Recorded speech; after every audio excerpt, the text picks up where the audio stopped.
حدثنا إسماعيل حدثنا مالك عن ربيعة بن أبي عبد الرحمن عن يزيد مولى المنبعث عن زيد بن خالد رضي الله عنه قال: جاء رجل إلى رسول الله صلى الله عليه وسلم فسأله عن اللقطة فقال: اعرف عفاصها ووكاءها ثم عرفها سنة، فإن جاء صاحبها وإلا فشأنك بها. قال: فضالة الغنم؟ قال: هي لك أو لأخيك أو للذئب؟ قال: فضالة الإبل؟ قال: ما لك ولها؟ معها سقاؤها وحذاؤها، ترد الماء وتأكل الشجر حتى يلقاها ربها.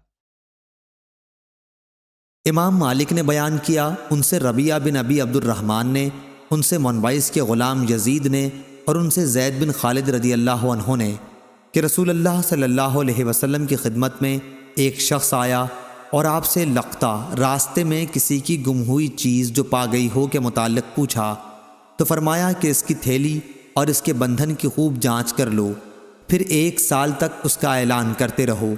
इस अरसे में अगर उसका मालिक आ जाए तो उसे दे दो, वरना फिर वो चीज़ तुम्हारी है।